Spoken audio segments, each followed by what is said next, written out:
तुम भले ही मुझे अनजान समझ लो, पर मैं ये बात बिल्कुल भी मानने को तैयार नहीं कि हमारे बीच कोई कनेक्शन है।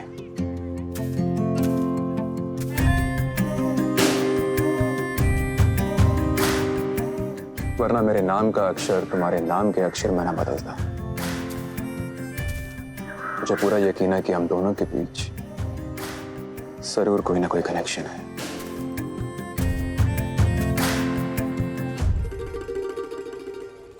बरसों पुरानी बात है ये, और तू तो बहुत छोटा था चिराग। और वैसे भी बेटा, जो कुछ भी हुआ मेरे साथ हुआ है। जब मैंने सब कुछ भुला दिया तो वो क्यों नहीं भूल पा रहा है?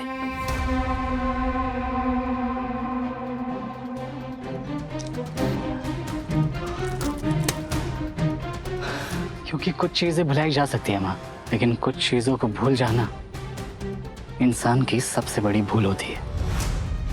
और ये भूल मैं नहीं करूंगा माँ। घाव भले ही दूसरे ने दिए हो, पर मरहम हमें खुद ही लगाना पड़ता है। मरहम तो आपके राज को भी लगाना पड़ेगा। सुना है 1 महीने तक बहुत खराब ग्रह दशा चल रही है आपके भतीजे राज रघुवंशी की।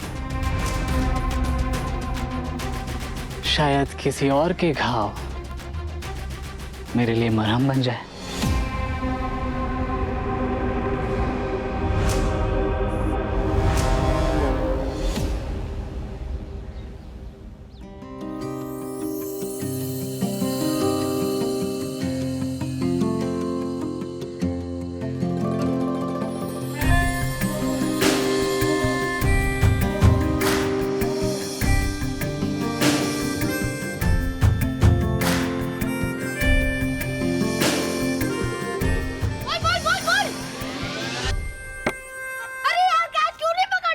राज भीयू कैच छोड़ दिया। I'm sorry, I'm really sorry. लेकर आता हूं मैं।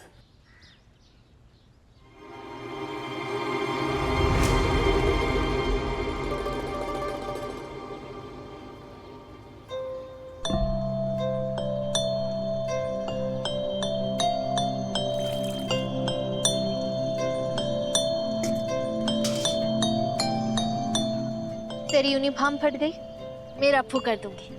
उसकी बात नहीं है। फिर मेरी स्कूल की फीस इतनी ज्यादा है। पुरुजी जी आप रहने दो, मैं सरकारी स्कूल में चली जाऊंगी।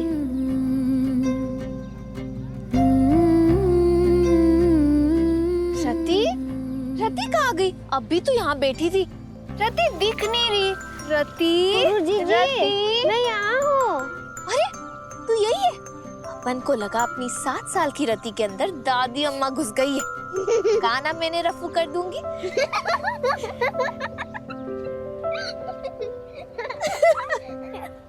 दीदी दीदी, मकान वाले काका सामान बाहर फेंक रहा है। चल। आपका बच्चा बहुत ही क्यूट है। आपको धन्यवाद देने आए हैं और साथ में मिठाई भी। सुनीता ने मुझे बताया कि कैसे आपने उसकी जान बचाई और साथ में हमारे बच्चे को भी। हम चाहते हैं ये बच्चा बड़े होकर आपके जैसा बने, होनहार, संस्कारी और सबकी मदद करने वाला। इसलिए हमने इसका नाम आपके नाम के ऊपर रखा है, रजनीश।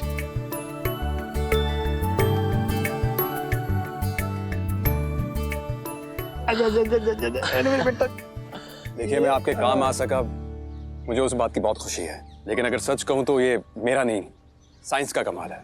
मेरा मतलब है विज्ञान का कमाल है। कितना प्यारा है।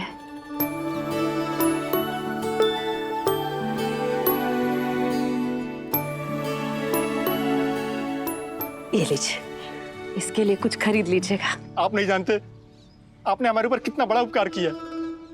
इस बच्चे को दुनिया में लाकर आप मेरे पिताजी को भी वापस लाए हैं। मुझे माफ करिएगा, मैं कुछ समझा नहीं। हम सबका मानना है कि मेरा बेटा मेरे पिताजी का रूप है और इसके जरिए ही मेरे पिताजी का पुनर्जन्म हुआ।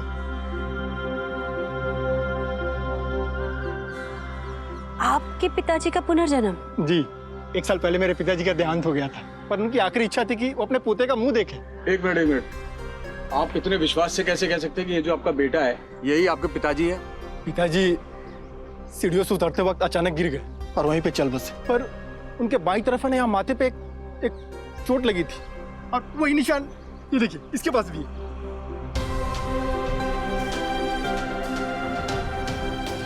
मुझे पूरा विश्वास है महाकाल ने मेरे पिताजी को वापस भेजा इस दुनिया में। जय महाकाल। अनबिलीवेबल।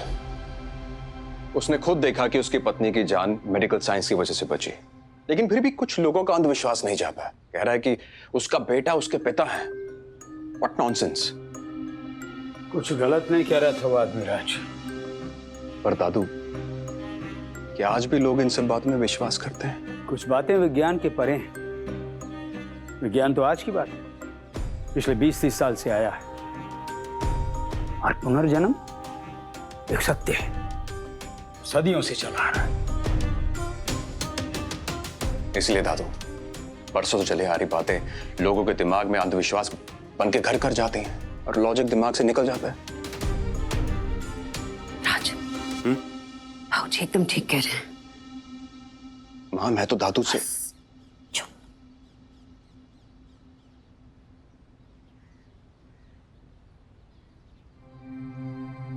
भाऊजी, राज की तरफ से मैं आपसे माफी मांगती हूँ। बच्चा है, और वैसे भी आजकल की पीढ़ी इन सब बातों में कहाँ विश्वास रखती है। हाँ बड़ी जीजी, मैंने खुद देखा है अपने मायके में। किसी परिवार में या दो लोगों के बीच जब गहरा रिश्ता होता है ना, तो मरने के बाद भी वो एक दूसरे से दूर नहीं रह पाते और महाकाल उन्हें किसी ना किसी रूप में धरती पे भेजने के लिए मजबूर हो जाते हैं। अरे इसे ही तो पुनर्जन्म कहते हैं।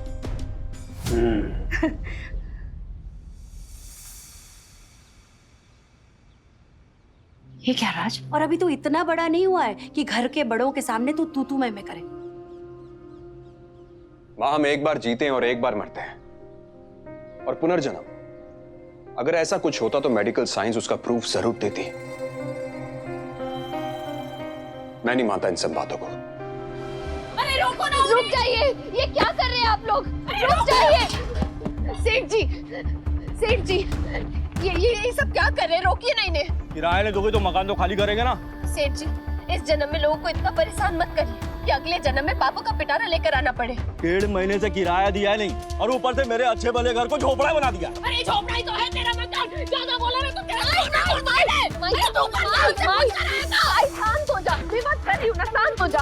शांत। सेठ जी, मैं बस इतना बोल रही हूँ कि हर महीने अपन ने किराया दिया तो है, देर से ही सही पर पूरा किराया दिया है।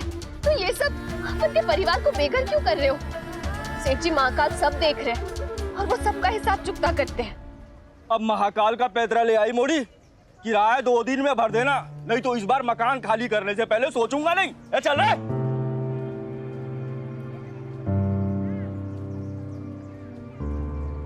इस उम्र में और सहन नहीं होता, और कितने दिन भूखे पेट सोएंगे हम? माई मैं कल राशन। मैं कुछ नहीं सुनूंगी।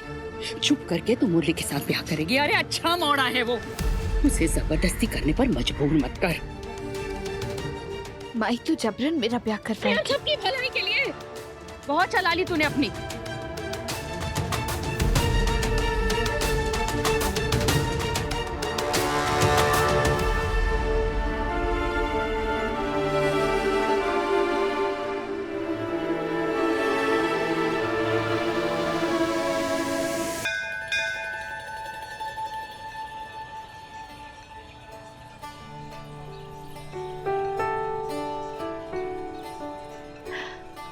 राज, राय भाई साहब का फोन आया था। वो बता रहे थे कि साइना ने ना किसी फॉरेन के कॉलेज में जाने के लिए परीक्षा दी है।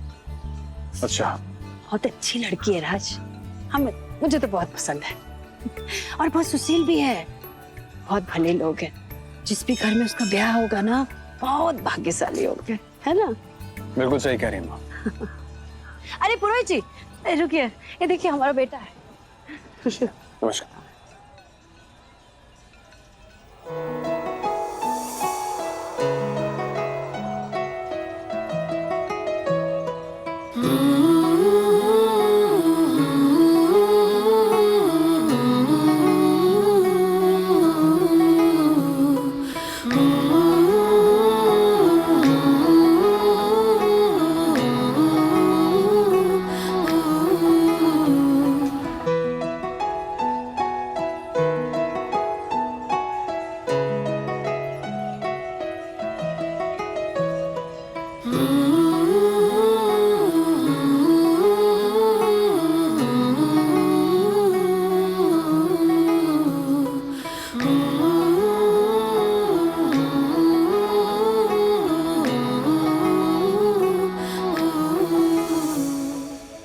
कल जो कुछ भी हो उसके लिए आई एम रियली सॉरी। मोगरे वाली थाली 20 रुपए की है और बेलपत्ता और चंदन वाली थाली 25 रुपए की।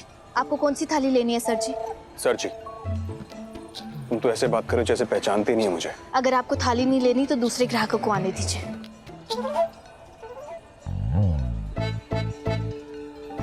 एक 25 वाली देना।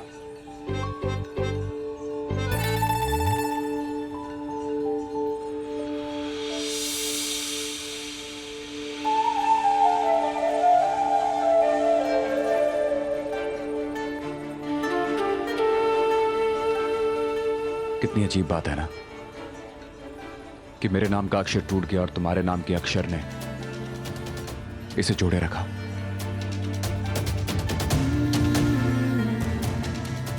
आपकी थाली पीछे हो जाओ।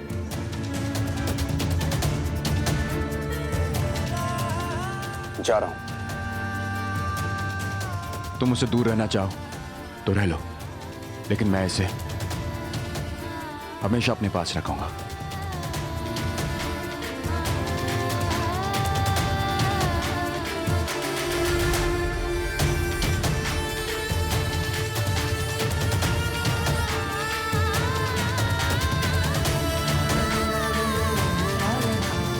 हमेशा।